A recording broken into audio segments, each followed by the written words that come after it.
What is going on, guys? Sonic and the Bean Show here. Today we are looking at the brand new Marvel Legends The Amazing Spider-Man figure. Well, it's kinda new. There's only one small thing making it a new figure, but from what I heard, it is the same figure as the previous one except a minor paint change. But I'm okay with that because I didn't grab the other one because I didn't really care about it as much. But I figured, you know what? I found this at retail. It's the accurate version this time, and who knows when they'll re-release this or if it ends up going up in price at some point. So I picked it up. Why not? It's Spider-Man. I like Spider-Man figures, so why not add this guy to the collection? So let's take a look at the packaging. So it is indeed standard retro carded packaging, as you can see, but you know, we do get the figure in the blister packaging right here with all of the accessories.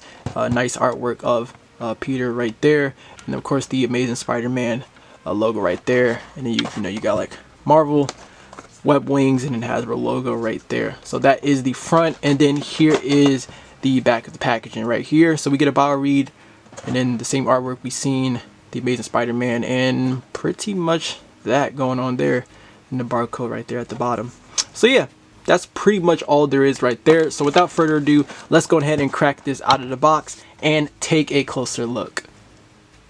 Okay, so here's the figure out of the packaging right here. So far, this Spider-Man figure is pretty decent. I do have some small gripes on this guy that I'll talk about. The articulation isn't too bad. You'll definitely be able to pose him around, so that's good. And the joints on mine aren't too loose either, and he stands pretty well too.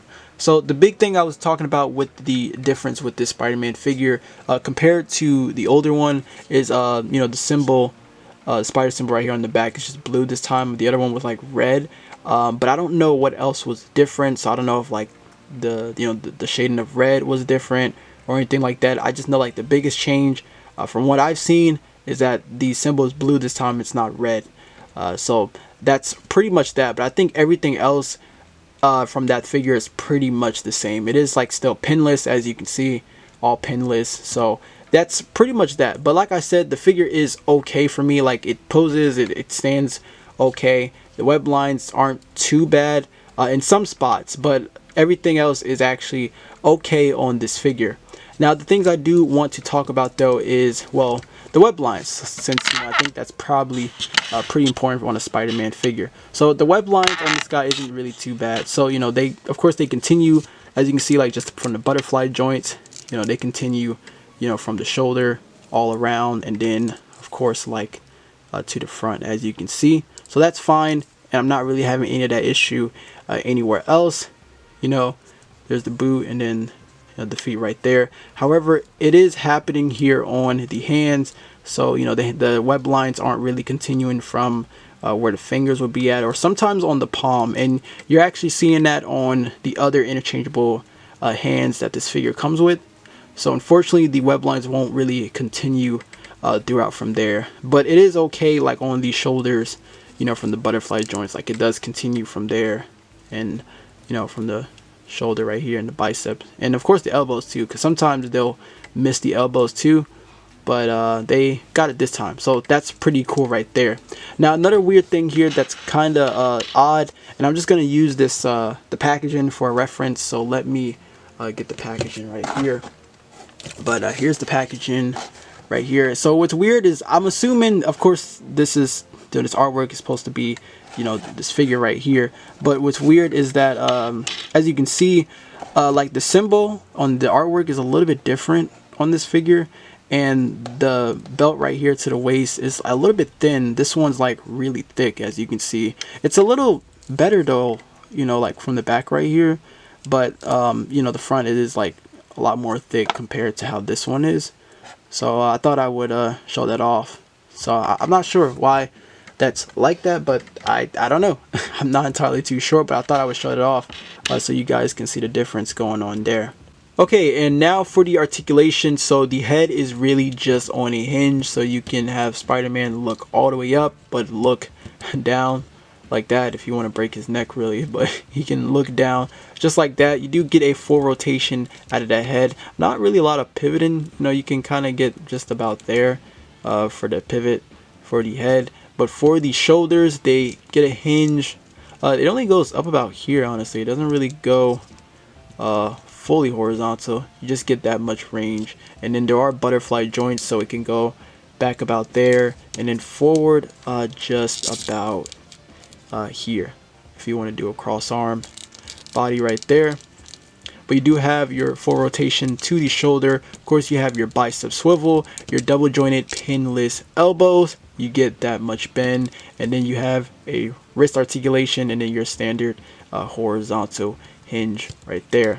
Now we do have the diaphragm cut going on to the top torso, so to the side you get just about that much, and then side right here, and then to go forward without using the inverted ab crunch, you just get that much, and then back just about there. One more thing I want to add, so the web lines do continue a little bit, you know, where the at least like where the ball peg would be at, and then of course the same way with the inverted ab crunch, they do actually continue. As you can see, the web lines do continue from there, so that's nice right there. But the inverted ab crunch, you can have Spider-Man go back about there, and then forward, well, yeah, forward just about there. But the hips are actually really good on this figure, so if I want to use the hips, I can actually have like him, I can literally have Spider-Man look at his toes, which is crazy. He might actually be able to reach his toes, actually. Can he? I feel like he actually can in a way, because he's like really, let me see. Yep, he really can. Look at that. He can literally reach his toes. So yeah, the hips and then the inverted ab crunch is really good on this figure. Like, that's pretty insane right there. But yeah, that was the torso. And then for the hips, there is no drop down hips, but you can have him kick forward just about there. That's actually pretty good range. And then back just about there. For the sides, no full on splits, unfortunately. I do wish the Spider-Man figures were able to do that, but yeah, you only getting that much range for the hips. And then you do have your upper thigh cut, your double jointed pinless knees, you get that much bend, and then of course you do have your boot rotation. And then for the ankles, they go back about just about there, and then forward about there, and then you have your ankle rocker. So moving on with that, let's go ahead and move on to the accessories. So we do have the interchangeable fisted hands that comes, you know, with the figure once you get out of the packaging. But the extras you get here, we do get 2 thwipping hands. Now, like I said, the web lines don't really continue with these. As you can see, it doesn't really continue with the fingers right here. But you know, so far the web lines, like from the back, they actually look pretty clean right there. So we do have that. We do have our 2 wall crawling hands, and these look pretty good. But again, the web lines are, you know, aren't really continuing. As you can see, like there's no other line right there. But you do have your wall crawling hands, and then we actually get 2 gripping hands right here. And the gripping hands are actually on a vertical hinge. If I can try to move that right there, but they are on a vertical hinge, and I just dropped that because it just slipped out of my hand. But yeah, they are on a vertical hinge, and these are the only hands that are on a vertical hinge, but the other hands are just on a standard horizontal hinge. So we do have that, and that is of course for the webs right there. And I keep dropping these hands, honestly.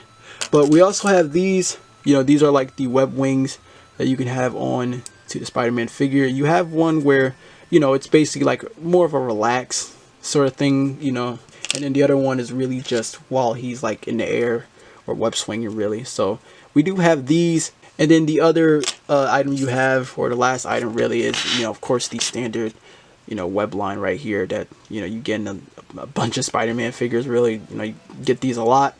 Okay, so here's a quick comparison to some other recent Spider-Man figures. So we have the Gamerverse PS5 Spider-Man figure, and then we have the well, the Amazing Spider-Man figure from the No Way Home 3-pack. Alright, so that is going to wrap up this review on the Marvel Legends The Amazing Spider-Man figure by Hasbro. I seriously cannot seem to get those web wings on this figure. They just can't seem to stay on to the figure, and whenever I try to move the figure in just the slightest way, they tend to fall off really easily. So I can't seem to get those things on here, but overall the figure is pretty cool. Again, posing this guy isn't too bad. You might have a good time messing with this figure when moving it around. I do like the spread of alternate hands they give you as well. Don't really care too much about the web wings, but you know, it's there, I guess. But let me know, what do you think about this in the comments down below. If you want to pick this up, this is only available at Target since it is a Target exclusive. But thank you so much for watching.